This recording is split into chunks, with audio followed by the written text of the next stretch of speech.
So Anna the aamras.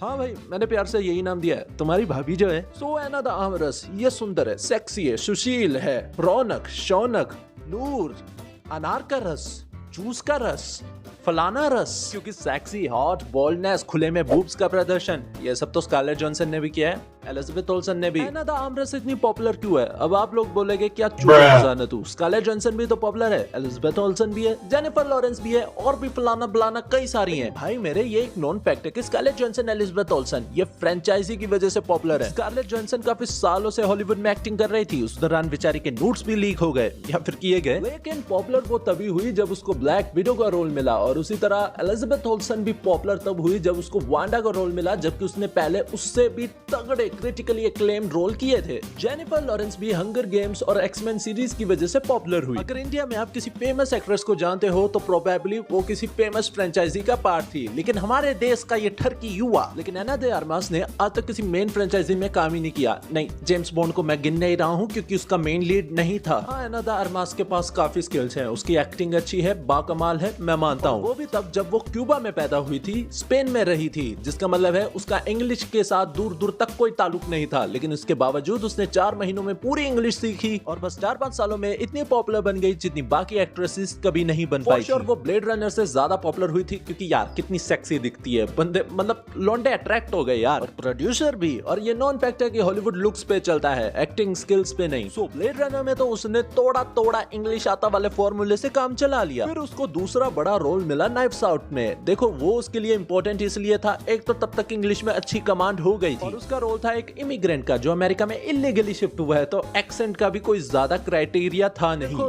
Nudes को मैं art मानता हूँ, मुझे ठरकी समझने की गलती मत करना।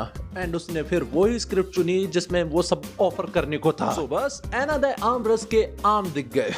भाई मैं कैंसिल हो जाऊंगा, लेकिन ये भी नॉन फैक्ट है कि हमारे देश का युवा उसको इसी तरह से जानता है। लेकिन क्या वो बस इतनी ही है? एक सुंदर सुशील बुद्धा, वैसे हाँ वो सुंदर सुशील तो है, उसकी ठोडी देखते ही मुझे खाने का मन करता है आमरस। लेकिन बंदी ने मेहनत की है। अगर न्यूडिटी से कोई पॉपुलर होता तो उर्फी जावेद कब की पॉपुलर होती। यार एक बात तो फैक्ट है कि वो यार बहुत ही ज्यादा सुंदर है, काफी गॉडेस लगती है, इसलिए उसको जेम्स बॉन्ड जैसी मूवी में तो बिना ऑडिशन के कास्ट किया गया। क्रिएटर्स को वहां पे बस एक सुंदर सुशील चेहरा चाहिए था, और लेकिन जब वो चेहरा दिखा भाई हम लौंडे तो फट्टू हो गए उसकी लुक्स देख के। तो ये था एना द आमरस का एक स्केच वीडियो। आई होप आपको अच्छी लगी होगी, एंड अच्छी लगी तो चैनल को सब्सक्राइब कर दो और इंस्टाग्राम पे हॉलीवुड ब्लॉकबस्टर इंडिया को फॉलो कर